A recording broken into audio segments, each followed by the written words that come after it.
मनुष्य जिस भी चीज़ को नहीं जानता है, जिसके बारे में उसे कोई नॉलेज नहीं है, या तो वो उस चीज़ के प्रति बिल्कुल ही कोई जिज्ञासा नहीं रखता, या वो उस चीज़ से डरता है। कुछ इसी तरह से मृत्यु के बाद की दुनिया, इसके प्रति अधिकतर लोग या तो चर्चा ही नहीं करना चाहते, उनको इस विषय में कोई रुचि ही नहीं है, वो बात ही नहीं करना चाहते, या फिर वो डरते हैं क्योंकि वो अनजानी है, बिल्कुल भी नहीं जानते उसे, इसलिए वो उससे डरते हैं। इसी तरह से कई धर्मों में, बहुत से धर्मों में, बहुत से संप्रदायों में मृत्यु के बाद की दुनिया को बहुत ज़्यादा गलत तरीके से पेश किया गया है। वो क्यों किया गया है? वो इसलिए किया गया है ताकि समाज में एक जब इंसान हर चीज़ से डरना छोड़ देता है, किसी भी चीज़ से इंसान से डरना छोड़ देता है, अपनी पावर का मिसयूज़ करना छोड़ देता है, तो वो अपनी पावर का मिसयूज़ ना करे, इसके लिए समाज ने कुछ कानून के डर बनाए, उसके बाद भगवान का डर बनाया।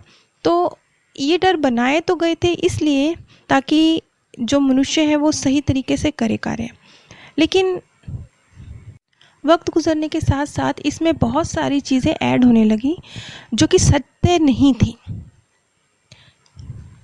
जैसे हम छोटे बच्चों को कहानियाँ सुनाते हैं ना, परियों की कहानियाँ, तो हम उसमें बहुत सारी चीज़ें झूठी ऐड कर लेते हैं, लेकिन हमारा मकसद क्या होता है? हमारा मकसद होता है कि बच्चे को जो जीवन का सार हम समझाने जा रहे हैं, जो महत्वपूर्ण जो शिक्षा बच्चे को इस कहानी के थ्रू मिलने वाली है, वो उस तक पहुँचे और एक अच्छे तरीके से पहुँचे। इसलिए हम एक झूठी कहानी का निर्माण करते हैं। मकसद हमारा बच्चे तक एक सच्ची शिक्षा पहुँचाना होता है। इसी तरीके से बहुत सारे धर्मों में, या ये कह लीजिए लगभग हर धर्म में मृत्यु के बाद की दुनिया को लेकर बहुत ज़्यादा गलत प्रचार किया गया ताकि हम नैतिकता की राह पर चलते रहें। लेकिन ये इतना गलत था नहीं। ये जैसे जैसे वक्त गुजरता गया ना, बहुत सारे गुरु आए, बहुत सारे ये कह लीजिए कि आपको यूज़ करने वाले लोग भी बहुत सारे आए। इस तरह के लोग आए जिन्होंने आपको मृत्यु के बाद की दुनिया का डर दिखाकर अपने फ़ायदे के लिए यूज़ किया। जैसे कि कोई आपको अगर ये बोल देता है कि अरे आपके प्रियजन को तो मोक्ष नहीं मिला, वो तो अभी यहीं धरती पर है, ऐसा कुछ वो बोल देता है, तो आप कहते हैं अच्छा क्या करें इसके लिए। फिर वो एक आसान रास्ता आपको बताता है कि कुछ भी हो, कोई भी धर्म में, अलग अलग धर्मों में अलग अलग एक आसान रास्ते बताए जाते हैं, ये वाली पूजा, ये वाला दान, ये वाला यज्ञ। तो हम सोचते हैं कि ये तो बहुत आसान है, सिर्फ इतना सा वक्त, इतना सा पैसा खर्च करके हम अपने प्रियजन का कल्याण कर सकते हैं, तो हम फ़ौरन करते हैं। तो अब मूल बात क्या थी? मूल बात तो ये थी कि आपके कर्म आपके साथ जा रहे हैं, आपकी ऊर्जा आपके साथ जा रही है, आपके संस्कार आपके साथ जा रहे हैं। उन्होंने ही आपकी मृत्यु के बाद की दुनिया को तय किया है। ये जो आप कर रहे हैं, ये यकीनन आप बहुत पॉजिटिव कर्म कर रहे हैं। अगर आप दान दे रहे हैं, कोई पूजा यज्ञ कर रहे हैं, यकीनन आप बहुत पॉजिटिव ऊर्जा क्रिएट कर रहे हैं, और ये पॉजिटिव ऊर्जा अपना इफेक्ट क्रिएट करेगी। ये पॉजिटिव ऊर्जा आपके स्वर्गीय प्रियजन को जाकर टच करेगी। ये सिर्फ उनको नहीं टच करेगी, इस वातावरण में फैलेगी, आपका भी कल्याण करेगी, क्योंकि आप जिस भी वजह से कर रहे हैं, आप एक पॉजिटिव ऊर्जा का निर्माण कर रहे हैं। लेकिन गड़बड़ कहाँ होती है? जब आप सोचते हैं कि बस यही करके काम हो गया, अब हमें कुछ भी करने की और ज़रूरत नहीं है। हम ये भूल जाते हैं कि जो हमारा स्वर्गीय प्रियजन है, उसके अपना जो कार्मिक अकाउंट है वो उसके साथ किया हुआ है, तो उसी के अनुरूप उसके लिए उसका आगे आने वाले बर्थ हैं। लेकिन कुछ लोग हैं जो ये सोचते हैं कि क्योंकि इस तरीके से आप आंखें बंद करके कुछ भी करके आसान रास्ता चूज़ करके अपने प्रियजन का कल्याण करना चाहते हैं, तो वो भी आपको यूज़ करते हैं, आपका बेनिफिट उठाते हैं, आपके मन में डर डालते हैं, झूठे डर डालते हैं। यही चीज़ वक्त गुजरने के साथ साथ मृत्यु के बाद की दुनिया पर भी लागू होती है। क्यों? क्योंकि वक्त गुजरने के साथ साथ इसके अंदर भी बहुत सारी गलत बातें शामिल होती चली गई, क्योंकि वो कुछ तगबा था, एक कैटेगरी के लोग थे जिनको ऐसा करने से बड़ा फ़ायदा हो रहा था, तो वो अपने फ़ायदे के लिए आप तक एक मृत्यु के बाद की दुनिया का गलत मैसेज पहुंचाते रहे। अब मेरी बात में यहाँ बहुत सारे लोगों को गलत लग रही होगी, बहुत सारे लोग कहेंगे हमारे धर्म में ये लिखा है, सब धर्मों में यही कुछ लिखा हुआ है, तो वो यही बोलेंगे। लेकिन अब आप थोड़ा सा प्रैक्टिकली सोचिए, आप उन लोगों की बात कीजिए जिन्होंने रीबर्थ ली हैं, आप उन लोगों की बात कीजिए जिन्होंने नियर डेथ एक्सपीरियंस किए हैं, आप अनीता मूरजानी जैसे लोगों को देखिए, ऐसे अनेकों अनेक लोग हैं, उनकी बात कीजिए।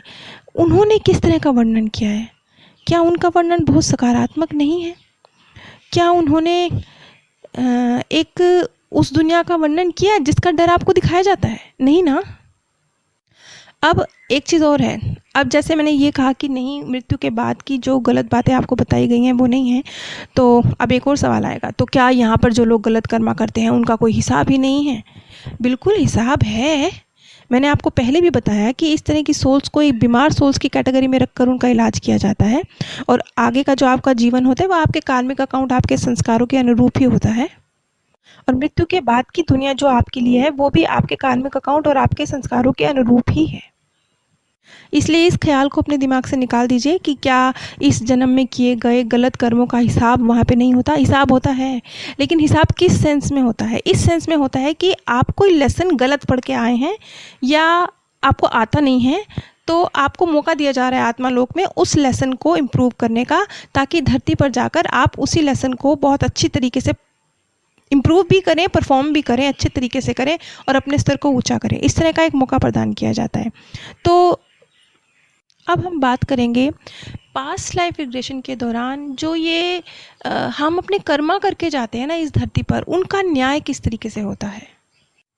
यहाँ डॉक्टर न्यूटन की रिसर्च में जो निकल के आया, जो लोगों के अनुभव रहे, क्योंकि सभी लोगों के जो अनुभव रहे उन्होंने बताया कि आत्मा लोक पे जब वो वापसी करते हैं तो बहुत थोड़े वक्त के बाद ही आत्माओं को एक सभा में बुलाया जाता है। अब इस सभा को आप जो मर्जी नाम दीजिए, मैं इस सभा को गुरुजन सभा नाम दे रही हूँ, तो आप जिस भी नाम से इस सभा को पुकारना चाहें आप पुकार सकते हैं। इस गुरुजन सभा में व्यक्ति 2 बार जाता है। एक बार तब जब वो जीवन जीने के बाद आत्मालोक पहुंचा है अपनी परफॉर्मेंस को जांचने के लिए, और एक देह धारण से पहले यानी धरती पर जन्म लेने से पहले अब उसे क्या करना चाहिए, जैसे एक निर्देश दिए जाते हैं ना। हमारे टीचर भी हमारा एग्ज़ाम शुरू होने से पहले हमको बताते हैं ना कि बेटा इस तरीके से शॉर्ट फॉर्म में लिखना, पैराग्राफ में लिखना, छोटा लिखना, बड़ा लिखना, हमें एक्सप्लेन करते हैं। हमारे टीचर लास्ट मोमेंट तक हमें गाइड करते हैं। बस ऐसे ही हम नया बर्थ लें उससे पहले भी हम एक बार गुरुजन सभा में जाते हैं, और जब हम एक जीवन जी के आते हैं तब भी हम गुरुजन सभा में जाते हैं। अब ये गुरुजन सभा होती कैसे है? सबसे पहले तो हमारी मुलाकात हमारे मार्गदर्शक से ही होती है, उसी के साथ हमारी एक चर्चा होती है हमारे पिछले जीवन को लेकर। इसके बाद हम एक गुरुजन सभा में पहुंचते हैं जहां पर हमारे मार्गदर्शक से भी उच्च स्तरीय आत्माएं मौजूद होती हैं, और वहां हमारे मार्गदर्शक भी हमारे साथ मौजूद होते हैं। जैसे कि कुछ लोग के होते हैं ना जिनके दायां मस्तिष्क अधिक कार्य करता है, किसी का बायां मस्तिष्क अधिक कार्य करता है, और किसी के दोनों ही मस्तिष्क बहुत अधिक कार्य करते हैं जीवन में। तो उसी प्रकार से हमारे जिस मस्तिष्क के थ्रू हमने जीवन में ज़्यादा परफॉर्म किया है, हमारा मार्गदर्शक जो कनिष्ठ और वरिष्ठ दोनों, छोटा मार्गदर्शक और बड़ा मार्गदर्शक दोनों हमारे साथ होते हैं। यदि दाएं भाग से दाएं मस्तिष्क से आपने अपने जीवन में अधिक कार्य किया है तो आपका जो कनिष्ठ मार्गदर्शक है वो आपके साथ दाएं ओर होता है। यदि आपने अपने बाएं भाग से ज़्यादा जीवन में परफॉर्म किया है तो आपका वरिष्ठ मार्गदर्शक आपके साथ बाईं साइड में होता है। और यदि आप उन चंद एक लोगों में से हैं जो अपने दोनों मस्तिष्क का प्रयोग बराबर कर पाते हैं अपने जीवन में, तो आपका जो मार्गदर्शक है, दोनों मार्गदर्शक कनिष्ठ भी और वरिष्ठ भी, दोनों आपके दाएं और बाएं साइड होते हैं जब आप इस गुरुजन सभा में पहुंचते हैं। क्योंकि एक्चुअली में यही हैं जिन्होंने गुरुजन सभा को आपके विषय में सारी जानकारी दी है, और वो आपके साथ पूरा जीवन कनेक्टेड रहे हैं ना, आपके मार्गदर्शक कनेक्टेड रहे हैं पूरा जीवन आपके साथ। बल्कि वो पास्ट बर्थ जो है ना आपके, उनमें भी शायद आपके मार्गदर्शक का ही रोल प्ले करते रहे हों। तो एक लंबी जानकारी रखते हैं, जितना आप अपने बारे में नहीं जानते उतना वो आपके बारे में जानते हैं। यहाँ पर डॉक्टर न्यूटन कहते हैं, जब मैं किसी भी उनकी कोई सभा होती थी डॉक्टर न्यूटन की, और वो आत्मालोक में जो गुरुजन सभा होती है इसके विषय में चर्चा करनी शुरू करते थे, तो अधिकतर लोग क्योंकि इस्लाम धर्म में तो इस चीज़ के ऊपर बहुत ज़्यादा बिलीव किया जाता है ना, तो अधिकतर लोग का ये रिएक्शन होता था, ओह मृत्यु के बाद की न्याय प्रक्रिया, वो एक डर का, खौफ का एक माहौल होता था। इस तरह की उनके मन में एक भावना होती थी कि अरे अब क्या, मतलब न्याय हो रहा है, न्याय आपके जीवन का न्याय हो रहा है, डर का होता था। तो जब भी वो अपने स्पीचेस में डॉक्टर न्यूटन बताते थे उस विषय में कि किस प्रकार हमारे जो गुरुजन सभा होती है, तो लोग उससे पहले बहुत डरे हुए होते थे। इस पर डॉक्टर न्यूटन कहते हैं कि इतने सारे लोग और उनके मनों में उस पारलौकिक सुंदर जीवन के प्रति डर, ये पता नहीं कहाँ से आया है। क्यों? क्योंकि ये डॉक्टर न्यूटन की रिसर्च में निकल के नहीं आया ना। इतना कुछ जितना कुछ बताया जाता है आया, लेकिन अलग तरीके से आया। मैंने आपको बताया ना, जो सोल्स गलत कार्य करती हैं उनको, जैसे एक कमज़ोर स्टूडेंट, वीक स्टूडेंट, बीमार स्टूडेंट, उसको एक्स्ट्रा केयर की ज़रूरत है, ऐसे उसके साथ व्यवहार किया जाता है। और अच्छा, यहाँ पर ये मत समझिएगा, कमेंट में अभी मेरे पास बहुत सारे लोग लिखने वाले हैं, तो क्या कुछ होता ही नहीं है, कोई कितना मर्जी गलत कार्य करता रहे, कुछ होता ही नहीं है मृत्यु के बाद। तो जी नहीं, सब कुछ होता है, पूरी एक प्रक्रिया है। अब हम आगे उसी का जिक्र करने जा रहे हैं।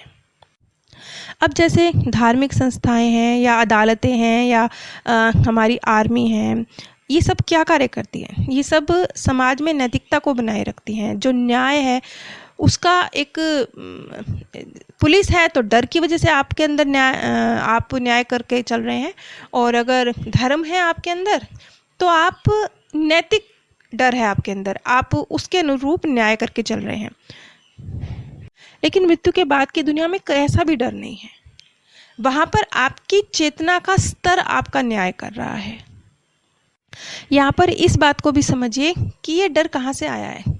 हर अनजानी चीज़ से डर है ना, ये डर वहाँ से आया है। और कुछ एक लोग हैं जो आपको यूज़ कर जाते हैं, वो इस डर को बढ़ावा देते हैं अपने बेनिफिट के लिए। ये डर वहाँ से आया है। प्रैक्टिकली आप ध्यान दीजिए उन लोगों पर जिनको नियर डेथ एक्सपीरियंस हुए, ये डर वहाँ से नहीं आया है, वहाँ से तो उल्टा हुआ है। मुझे अनीता मूरजानी की एक लाइन याद आती है। वो कहती हैं कि पहले जब किसी की वो शोक सभा में जाती थी, तो किसी की जब मृत्यु होती थी तो वो उदास होती थी, दुखी होती थी कि व्यक्ति चला गया है, मेरा दोस्त चला गया है। वो रोती थी, सच्ची मुझे उनका दिल तड़पता था। लेकिन जब उनको ये नियर डेथ एक्सपीरियंस हुआ, उसके बाद वो कहती हैं, ये एग्जैक्ट मैं उनके वर्ड बताने जा रही हूँ, ये आप जो मृत्यु के बाद मैंने दुनिया देखी है, ये जो उनकी पुस्तक है उसमें आप पढ़ सकते हैं। इसमें नीता मूरजानी कहते हैं कि अब जब मैं जाती हूँ ना किसी की मृत्यु पर, तो मुझे वो दुख नहीं होता, वो वैसा दुख नहीं होता, वो फीलिंग्स नहीं आती, मेरे आंसू नहीं निकलते। क्यों? क्योंकि मैं जानती हूँ कि वो एक खूबसूरत दुनिया में गया है, वो एक अपने प्रियजनों के बीच में गया है, वो एक सुंदर इस भौतिकता से रहित दुनिया में गया है। लेकिन वो अपनी इस फीलिंग को सब तक नहीं पहुंचा पाती। सबको वो देखती हैं कि सब उदास हैं, रो रहे हैं, और वो समझ नहीं पाती कि किस तरीके से मैं उन्हें अपना एक्सपीरियंस बताऊं कि ऐसा नहीं है। तो ये जो न्याय व्यवस्था जिसका जिक्र मैं आगे आने वाली कुछ कड़ियों में करूंगी कि गुरुजन सभा में कैसे न्याय व्यवस्था होती है, उसका जिक्र हम आगे आने वाली कुछ कड़ियों में यही चलेगा। ये जो रिसर्च रही ना डॉक्टर न्यूटन की, इसमें वो कई बार भारत भी आए हैं, भारत के शास्त्रों का भी उन्होंने अध्ययन किया। तो वो बताते हैं कि ये, क्योंकि पुनर्जन्म का सिद्धांत तो हिंदू धर्म में ही है ना, तो वो बताते हैं कि उनके जो वर्ड हैं एग्जैक्टली डॉक्टर न्यूटन के, वो कहते हैं कि भारत में अपनी यात्रा के दौरान मैंने पाया कि देह उपरांत या पुनर्जन्म एक मस्त कर देने वाली अवधारणा है, जिसे व्यवहार को नियंत्रित करने के लिए उपयोग में लाया जाता है। इसके अनुसार आप जो भी गलत कर्म करते हैं, इसका निपटारा आपको नेक्स्ट बर्थ में करना पड़ता है। अब यहाँ पर जो मेरी भी रिसर्च रही है, मैंने भी ये बात देखी है कि बड़े सटीक तरीके से प्रकृति न्याय करती है। कैसे? मान लीजिए आज कोई बहुत पावरफुल नेता बन के पैदा हो गया है, कोई ऑफिसर बन के पैदा हो गया है, बहुत बड़ी पावर रखता है वो पूरे समाज पर अपना असर डालने की। अब वो अपनी पावर का यूज़ किस तरीके से करता है, समाज कल्याण के लिए करता है सकारात्मक तरीके से या नहीं करता है। तो ये भी उसकी एक परीक्षा है। उसने जो पूर्व जन्मों में कर्म किए हैं उसके अनुरूप तो उसे ये पावर मिली ही मिली है, लेकिन साथ ही साथ ये उसकी परीक्षा भी है कि अब वो कैसे परफॉर्म करता है, अब वो अपनी ड्यूटी कैसे पूरी करता है। अगर इस बर्थ में आप एक पावरफुल व्यक्ति बन के पैदा हुए हैं लेकिन आप अपनी पावर का इस्तेमाल सही तरीके से नहीं कर रहे हैं, तो बहुत संभव है कि नेक्स्ट बर्थ में आप एक पावरलेस व्यक्ति बन के पैदा हों, ऐसे व्यक्ति बन के पैदा हों जो पावरफुल लोग हैं उनके दबाव में आ जाता हो, लोगों द्वारा, सोसाइटी द्वारा यूज़ कर लिया जाता हो। इस तरह की एक शख्सियत बन के, कमज़ोर पावरहीन शख्सियत बन के आप पैदा हों, इसके चांसेस बहुत बढ़ जाते हैं। अभी तक जो रीबर्थ के केस मैंने देखे हैं, उन पर जो मेरी रिसर्च रही है, उसके मुताबिक मैं ये बात महसूस करती हूँ। इसलिए इस ख्याल को अपने दिमाग से बिल्कुल निकाल दीजिएगा कि अगर मैं यहाँ पर आप लोगों को ये कह रही हूँ कि एक न्याय प्रक्रिया है लेकिन वो उस तरह की नहीं है जिस तरह की आपको बताई गई है, तो इसका अर्थ ये बिल्कुल नहीं है कि न्याय ही सही ढंग से नहीं होता। आप कुछ भी गलत करिए, आपका न्याय ही नहीं होता, ये मतलब नहीं है। अब ये जो गुरुजन सभा है, ये ईश्वरीय सत्ता नहीं है, ये ईश्वरीय सत्ता नहीं है। ये गुरुजन सभा ये कोई अंतिम सत्ता नहीं है। ये उच्च स्तरीय आत्माएं हैं जो कभी धरती पर जीवन जीती होंगी लेकिन आज तरक्की करते करते मार्गदर्शक से भी ऊंचे स्तर पर पहुंच चुकी हैं। ये वो हैं। और ये गुरुजन सभा कैसी है? ये जो गुरुजन सभा है, ये जो मानवीय कमजोरियां होती हैं ना हम सभी में, हम भौतिक दुनिया में उलझकर, मोह में उलझकर मानव रूप में जो कमजोरियां हमारे अंदर होती हैं, उनके प्रति उनके मन में बहुत सहानुभूति होती है। क्यों होती है? वो भी गुजरी है इन्हीं स्टेज से, उन्होंने भी धरती पर जीवन लिया है, उनको पता है कि इस भौतिक दुनिया में उलझकर होता क्या है। इसलिए जो हमारे दोष भी होते हैं वो उनके प्रति भी बहुत धैर्य रखते हैं। जैसे एक होता है ना कि आप किसी को सुन रहे हैं बिना जजमेंटल हुए, तो अगला बंदा आपको ना अपने दिल का राज खोल के बताएगा। और जब आप किसी के प्रति बहुत ज़्यादा जजमेंटल होके देखते हैं ना कि अरे ये तो तूने बहुत गलत किया, तो बंदा जो बेचारा बोलना भी चाह रहा है ना कि मैंने क्यों किया, कैसे किया, वो भी नहीं बता पाएगा आपको। तो ये बिल्कुल जजमेंटल नहीं होते हमारे प्रति, हमारे दोषों के प्रति, हमारी गलतियों के प्रति बहुत धैर्य होता है इनके अंदर, हमारे गुरुजनों के अंदर। और सिर्फ इतना नहीं है, हम जो दोष हैं हमारे अंदर, जो गलतियां हमने की हैं, उनका निपटारा करने के लिए हमें एक और बर्थ भी दिया जाता है। हमारे भावी जिंदगियों में हमें कैसे मौका प्रदान किया जाए कि हम अपने गलतियों पर काबू कर सकें, इसके मौके हमें दिए जाते हैं। अब अगर जीवन इतना ही सरल हो, इतना ही आसान हो, तो फिर धरती पर आके कुछ हम सीख ही नहीं पाएंगे ना। इससे छोटे या बड़े लेसन तो सबके हाथ में होते हैं। लेकिन चाहे कुछ भी हो, इस जीवन में जो इतने सारे जोखिम हैं, जो इतने सारी हालात हैं, इन सब की रचना इसलिए नहीं की गई कि मृत्यु के बाद आपको और अधिक पीड़ा मिलेगी, नहीं, इसलिए नहीं की गई।